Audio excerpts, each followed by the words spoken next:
अब मैं आपको समझा देती हूँ कि क्या हुआ था। गर्मियों की छुट्टियाँ जब आईं तो साद, हफ्सा और दानिश ने ये फ़ैसला किया कि वो गर्मी की छुट्टियाँ गुजारने के लिए कोयटा जाएंगे।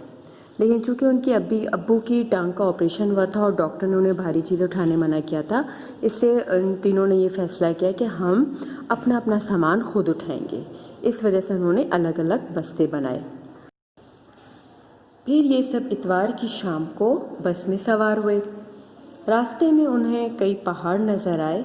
थोड़ी देर में रात भी हो गई, लेकिन चूँकि सफ़र में उन्हें मज़ा इसलिए नहीं आ रहा था कि रात हो गई थी तो अंधेरा, हर तरफ अंधेरा ही हो गया था और टेप रिकॉर्ड का शोर उन्हें सोने भी नहीं दे रहा था। फिर बस उनकी ठीक तकरीबन 7 बजे के करीब कोयटा पहुंच गई।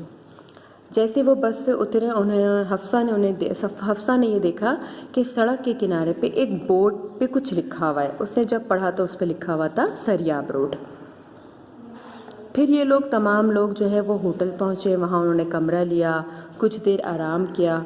फिर घूमने फिरने के लिए ये लोग बाहर निकले। जब ये लोग घूमने फिरने के लिए बाहर निकले तो बहुत शदीद गर्मी थी। उन्होंने सोचा कि इससे अच्छा मौसम तो कराची में था। फिर ये सब लियाकत बाज़ार पहुँचे और अगले दिन ज़ियारत करने के लिए ज़ियारत रवाना हुए। गर्मी की वजह से इन्होंने जगह जगह पे अपनी गाड़ी रोकी और झरनों से मुंह हाथ धोए और पानी भी पिया। रास्ते में इन सब को आलू बुखारे और सेब के बाग जो है इन्होंने देखे, जिसको वो बहुत हैरानगी से देख रहे थे और खुश भी हो रहे थे। तकरीबन 3 घंटे के बाद ये लोग ज़ियारत पहुँच गए, जहाँ हर तरफ सब्ज़ा ही सब्ज़ा था। दरख्त और गुलाब के पौधों की भाड़ें देखी इन्होंने। भाड़ें बेटा उसको कहते हैं जैसे कतारें होती हैं।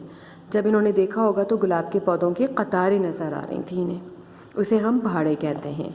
फिर अचानक से जो है ठंडी हवा चलने लगी, हर तरफ खुशबू ही खुशबू फैल गई। खाने के दौरान फिर उन्होंने खाना खा ही रहे थे कि इस दौरान बारिश शुरू हो गई। वो सब बहुत खुश हुए। कुछ उसमें से साद और दानिश क्रिकेट खेलने चले गए और हफ्सा अपनी अम्मी के साथ टहलने लगी। कुछ और बच्चे इनके साथ खेलने लगे जो कि बलूची ज़बान बोल रहे थे, जो उनकी समझ में नहीं आ रहा था, लेकिन फिर भी उनसे इनकी बहुत अच्छी दोस्ती हो गई। शाम को सब कायदे आज़म की रिहाइशगाह देखने गए, जहां उन्होंने अखरोट के दरख्त देखे। फिर वहां के मुलाजिम ने कायदे आज़म की ख्वाबगाह खोल कर दिखाई, जहां कायदे आज़म ने अपनी बीमारी के दिन गुजारे थे। वहां पर उन्होंने मादरे मिल्लत फ़ातिमा जिन्ना का भी कमरा दिखाया। बच्चों, आप लोगों को तो ये बात मालूम होगी कि फ़ातिमा जिन्ना कौन है। फ़ातिमा जिन्ना कायदे आज़म की बहन थी। फिर सब वहाँ से निकले, रात भी हो गई, तो उन्होंने जो है जब घर पहुँचे तो उन्होंने सब ने मिल कर के एक साथ बैठ कर के खुश्क मेवे खाए। 4 दिन के बाद ट्रेन का सफ़र उन्होंने किया कराची आने के लिए। कराची जब आए तो उन्होंने सबको अपने सफ़र का हाल सुनाया और ये भी बताया कि बहुत हम लोगों ने मज़ा किया और खुश्क मेवे भी दिए लोगों को और चेरी भी दी। बेटा, अब ये तो हो गई आपके सबक गर्मी की छुट्टियां की। मैंने आप लोगों को एक्सप्लेनेशन बता दी, वजाहत करके बता दिए। अब आप लोग उर्दू अदब की कॉपी निकालें तो मैं इसकी मश्क करवाऊँगी आप लोगों को कि किस तरह से करनी है, वो बताऊँगी।